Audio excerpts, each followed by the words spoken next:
Here beginneth the treatise of the boyhood of Jesus, according to Thomas. When Jesus was 5 years old, he took of the clay of a fish pond, and made of it 12 sparrows. And it was the Sabbath when Jesus did this amongst the boys of the Jews. And the boys of the Jews went away, and said to Joseph his father, Behold, thy son was playing along with us. And he took clay, and made sparrows, which it was not lawful to do on the Sabbath, and he has broken it. And Joseph went along to the boy Jesus, and said to him, Why hast thou done this? And Jesus opened his hands, and ordered the sparrows, saying, Go up into the air, and fly, nobody shall kill you. But a Pharisee, who was with Jesus, took an olive branch, and began to let the water out of the fountain which Jesus had made. And when Jesus saw this, he said to him in a rage, Thou impious and ignorant sodomite, what harm have my works, the fountains of water, done thee? Behold, thou shalt become like a dry tree, having neither roots nor leaves nor fruit. And immediately he dried up, and fell to the ground, and died. And his parents took him away dead, and reproached Joseph, saying, See what thy son has done. Teach him to pray, not to blaspheme. And a few days after, as Jesus was walking through the town with Joseph, one of the children ran up and struck Jesus on the arm. And Jesus said to him, So thou shalt not finish thy journey. And immediately he fell to the ground, and died. And those who saw these wonderful things cried out to Joseph, It is not right for such a boy to be among us. And Joseph went and brought him, and they said to him, Go away from this place, but if thou must live with us, teach him to pray and not to blaspheme. Our children have been killed. Joseph called Jesus and reproved him, saying, Why dost thou blaspheme? For these people who live here hate us. And Jesus said, I know that these words are not mine, but thine. But I will hold my tongue for thy sake, and let them see to it in their wisdom. And immediately those who were speaking against Jesus became blind. And Joseph, seeing what Jesus had done, in a fury seized him by the ear. And Jesus said to Joseph in anger, It is enough for thee to see me, not to touch me, for thou knowest not who I am. But if thou didst know, thou wouldst not make me angry. And although just now I am with thee, I was made before thee. One day, when Jesus was climbing on a certain house along with the children, he began to play with them. And one of the boys fell down through a back door and died immediately. And when the children saw this, they all ran away. But Jesus remained in the house. And when the parents of the boy who had died had come, they spoke against Jesus. Surely it was him that made him fall down, and they reviled him. And Jesus, coming down from the house, stood over the dead child, and with a loud voice called out the name of the child. Sinu, Sinu, rise and say whether it was I that made thee fall down. And suddenly he rose up and said, No, my Lord. And his parents, seeing such a great miracle done by Jesus, glorified God and adored Jesus. And Joseph, seeing that he had such favor and that he was increasing in stature, thought it right to take him to learn his letters, and he handed him over to another teacher to be taught. But Jesus was silent and made him no answer. Jesus said to the master, If thou art indeed a master, and if indeed thou knowest the letters, tell me the power of the A, and I shall tell thee the power of the B. Then his master was filled with fury and struck him on the head. And Jesus was angry and cursed him, and suddenly he fell down and died. And Jesus returned home.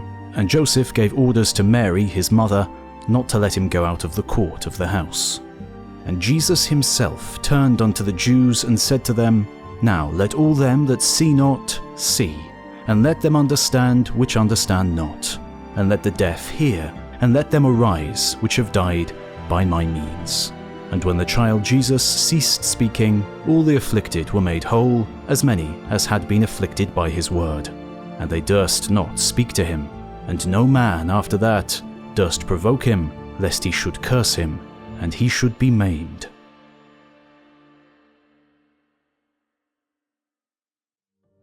When did Jesus get his beard? Early Roman images of Jesus portray him as clean-shaven, but imagery quickly adopted the bearded look. Facial hair has gone in and out of fashion for millennia, but having a nice clean shave definitely feels and looks great. Henson razors have been kind enough to support this video, and their razors are the best on the market. In 2020, Henson switched from making aerospace parts, including for the actual International Space Station, and took that precision, expertise, and need for perfection into the world of razors. These are space razors, and they feel great. In fact, they've convinced me to switch from using my terrible electric razor, and I feel much better for it. It's a nice habit to get into and a great refreshing way to start the day. They're also totally plastic-free and should last for decades. And in the long term, because they basically never break, they should save you loads of money. Also, the blades are only 10 cents and you can get them easily on Amazon, meaning that it's barely $5 a year to maintain. Click on the link in the description to get 100 free blades with the purchase of a razor and start having a nice, smooth face. Thanks to Henson for supporting history content on YouTube.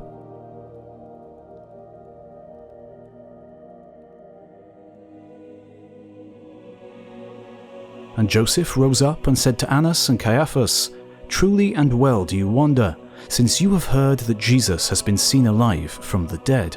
But it is more to be wondered at that he is not the only one who has risen from the dead. And hear me now, for we all know the blessed Simon, the great priest, and Simon himself had 2 sons. Go, therefore, and see their tombs, for they are open, because they have risen. And indeed they are as silent as the dead. But come, let us go to them, let us conduct them to us with all honor and respect. Perhaps they will speak to us of the mystery of the resurrection." Walking into the city of Arimathea, they found them there, on their bended knees and spending their time in prayer. They said, "Do you believe that it was Jesus who raised you from the dead? Tell us how you have risen from the dead." Hearing this adjuration, they trembled in their body and groaned, being disturbed in heart. And together they looked towards heaven, and with their fingers made the sign of the cross on their tongues, and immediately they spoke together, saying, "Give each of us sheets of paper, and let us write what we have seen and heard." And they gave it to them, and they sat down, and each of them wrote, saying, "When we were, along with our fathers, lying in the deep, in the blackness of darkness, suddenly there appeared a golden heat of the sun. And immediately the Father of all the human race, with all the patriarchs and prophets, exulted, saying, 'That light is the source of eternal light. Now it has come and shone upon us, sitting in death.' And when all the saints were exulting, lo, Satan, the prince and leader of death, said to Hades, 'Make thyself ready to receive Jesus, who boasts himself to be the Son of God and is a man fearing death. And he has withstood me much, doing me evil, and many whom I made blind, lame, deaf, leprous, and demonic, he has healed with a word, and those whom I have brought to thee dead, he has dragged away from thee.' Hades, answering, said to Prince Satan, 'Who is he that is so powerful, when he is a man in fear of death? For all the powerful of the earth are kept in subjection by my power. If then thou art powerful, what is that man Jesus like, who, though fearing death, withstands thy power?' And as Prince Satan and Hades were thus speaking to each other in turn, suddenly there was a voice as of thunders and a shouting of spirits, 'Lift up your gates, ye princes, and be ye lifted up, ye everlasting gates, and the King of glory shall come in.' And all the multitude of the saints, hearing this, said to Hades with the voice of reproach, 'Open thy gates, that the King of glory may come in.' When this was seen by Hades and Death, and their impious officers, along with their cruel servants, they trembled at perceiving in their own dominions the clearness of so great a light, when they saw Christ suddenly in their abodes, and they cried out, saying, 'We have been overcome by thee. Who art thou?' Then the King of glory, trampling on death by his majesty and seizing Prince Satan, delivered him to the power of Hades, and drew Adam to his brightness. These are the divine and sacred mysteries which we saw and heard. More we are not allowed to tell other than the mysteries of God. As Michael the archangel adjured us and said, 'You shall go into Jerusalem with your brethren and continue in prayers, and with none of the men shall you speak, and you shall sit as if dumb, until the hour shall come when the Lord himself shall permit you to relate the mysteries of his divinity.'"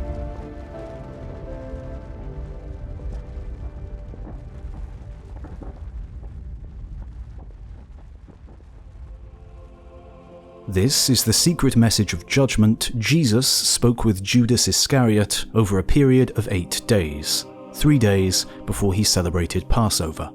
One day he was with his disciples in Judea. He found them sitting together practicing their piety. When he came up to his disciples sitting together praying over the bread, he laughed. The disciples said to him, "Master, why are you laughing at our prayer? What have we done?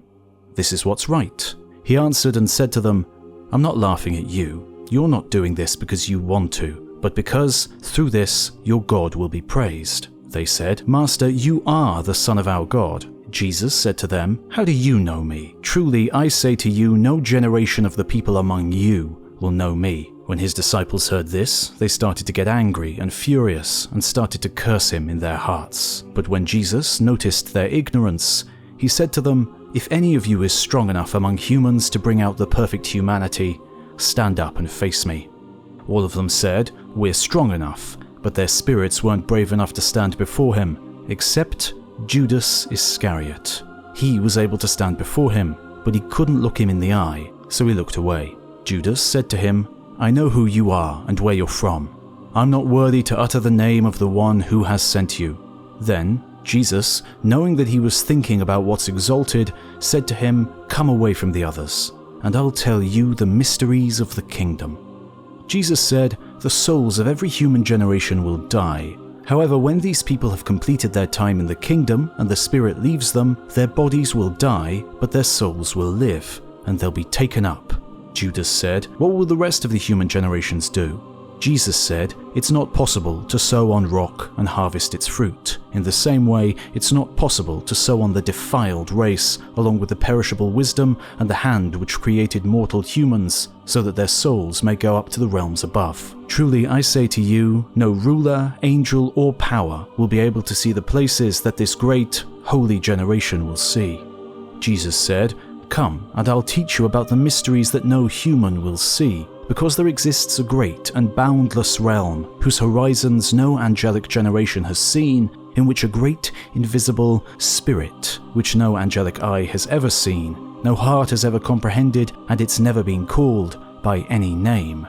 And a luminous cloud appeared there, and the Spirit said, "Let an angel come into being to attend me." Judas said to Jesus, "Does the human spirit die?" Jesus said, "This is how it is. God commanded Michael to loan spirits to people so that they might serve. Then the Great One commanded Gabriel to give spirits to the great generation with no king. The spirit along with the soul. Then God caused knowledge to be brought to Adam and those with him, so that the kings of chaos and Hades might not rule over them." Then Judas said to Jesus, "What will those do who you've baptized in your name?" Jesus said, "Truly I say to you, this baptism which they've received in my name will destroy the whole generation of the earthly Adam. Tomorrow they'll torture the one who bears me. But you'll do more than all of them, because you'll sacrifice the human who bears me. Your horn has already been raised, your anger has been kindled, your star has ascended, and your heart has strayed. Look, you've been told everything. Lift up your eyes and see the cloud with the light in it and the stars around it. And the star that leads the way is your star." Then Judas looked up and saw the luminous cloud, and he entered it, and Judas didn't see Jesus anymore. Some scribes were there watching closely so they could arrest him during his prayer, because they were afraid of the people, since they all regarded him as a prophet. And they approached Judas and said to him, "What are you doing here? Aren't you Jesus' disciple?" Then he answered them as they wished. Then Judas received some money and handed him over to them.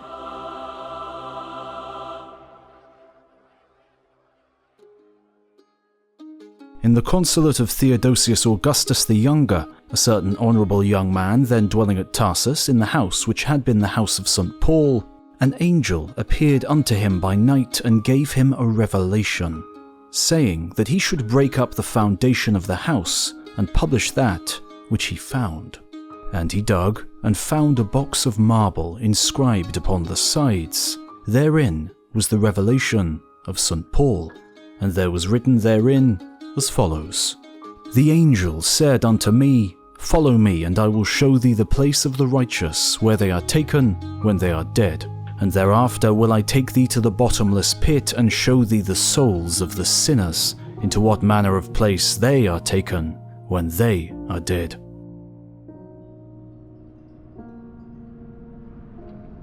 I went with the angel of the Lord, and looked before me, and saw a place through which passed thousands and thousands and myriads of angels, whose faces were as of panthers, and their teeth stuck forth out of their mouth, and their eyes were bloodshot, and their hair loose like woman's hair, and burning scourges were in their hands. I feared and asked, "Who are these?" The angel answered, "These are the ministers of the whole creation, which come unto the souls of the ungodly, and take them and lay them down here. They fly 3 days with them in the air before they take them and cast them into the everlasting torment." After I looked into the height and beheld other angels whose faces shone like the sun, and their loins were girt with golden girdles, holding palms in their hands, and the sign of God, full of all gentleness and mercy. And I asked the angel and said, "Who are these, Lord, that are of so great beauty and compassion?" And the angel answered and said unto me, "These are the angels of righteousness, that are sent to bring the souls of the righteous in the hour of necessity." And I said unto the angel, "I would see the souls of the righteous and of the sinners as they depart out of the world." And the angel answered and said unto me, "Look down upon the earth." And I looked, and I saw a great cloud of fire spread over the whole world. And I sighed, and I wept.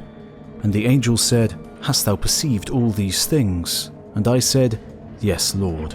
And he said unto me, "Follow me again, and I will take thee and show thee the places of the righteous." And he brought me down from the 3rd heaven, and led me into the 2nd heaven. And from the firmament he led me unto the gates of heaven. And I looked around that land, and saw a river flowing with milk and honey, and the trees were full of fruits from the root even to the upper branches, and there were 10,000 dates in each cluster. And he said unto me, "Come, follow me, and I will show thee the souls of the ungodly and the sinners, that thou mayest know what manner of place they have." And I saw there a river of fire burning with heat, and in it was a multitude of men and women sunk up to their knees, and other men up to the navel, others also up to the lips, and others up to the hair. And I asked the angel and said, "Lord, who are these that are sunk up to their knees in the fire?" He answered and said unto me, "These are they which when they come out of the church occupy themselves in disputing with idle talk. But these that are sunk up to the navel are they who, when they have received the body and blood of Christ, go and commit fornication, and do not cease from their sins until they died. And they that are sunk up to their lips are they that slandered one another when they gathered in the church of God. But those that are sunk up to their eyebrows are they that beckon to one another, and privately devise evil against their neighbours. And I saw another man in the river of fire sunk up to his knees, and his hands were stretched out and bloody, and worms issued out of his mouth and nostrils. And he was groaning and lamenting and crying out, and said, "Have mercy on me, for I suffer hurt more than the rest that are in this torment." And I asked, "Who is this, Lord?" And he said unto me, "This whom thou seest was a deacon, who devoured the offerings and committed fornication, and did not right in the sight of God. Therefore, without ceasing, he payeth the penalty." And I looked and saw beside him another man, and the angel over him having a great razor red hot, and therewith he cut the lips of that man and the tongue likewise. And I sighed and I wept, and I asked, "Who is this man, Lord?" And he said to me, "This that thou seest was a reader and read unto the people, but he kept not the commandments of God. Now also he payeth his own penalty." And again I beheld there men and women with their hands and feet cut off and naked in a place of ice and snow, and worms devoured them. And when I saw it I wept and asked, "Who are these, Lord?" And he said unto me, "These are they that injured the fatherless and widows and the poor, and trusted not in the Lord." And thereafter I saw men and women clad in rags full of pitch and brimstone of fire, and there were dragons twined about their necks and shoulders and feet, and angels having horns of fire constrained them and smote them and closed up their nostrils. And I sighed, and I wept and said, Woe unto men, woe unto the sinners. And I asked, and I said, Lord, who are they that are in this place? And he said unto me, These are they which say that Christ rose not from the dead, and that this flesh riseth not again. And I inquired and said, Lord, is there no fire or heat in this place? And he said unto me, In this place is nothing else but cold and snow.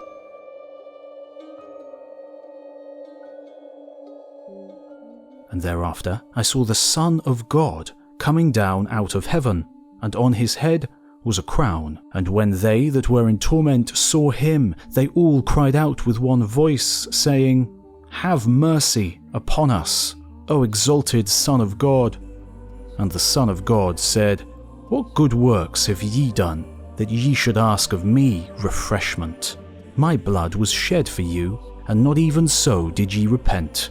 For your sake I bear a crown of thorns on mine head, for you I received buffets upon my cheeks, and not even so did ye repent. Yet now, because of Michael the archangel of my covenant, and the angels that are with him, and because of Paul my dearly beloved, and because of your brethren that are in the world and do offer oblations, and because of your sons, for in them are my commandments, and yet more because of mine own goodness, on that day whereon I rose from the dead, I grant unto all of you that are in torment refreshment for a day and a night forever. And all there cried out and said, We bless thee, O Son of God, for that thou hast granted us rest for a day and a night. And as they thus spake, the angels of torment and the evil angels were wroth with them, and said, How long have ye wept and sighed? And yet have ye received this great grace, even refreshment for the night and day of the Lord's day, because of Paul, the dearly beloved of God, who hath come down unto you. And after these things the angel said unto me, Hast thou seen all these things? And I said, Yes, Lord.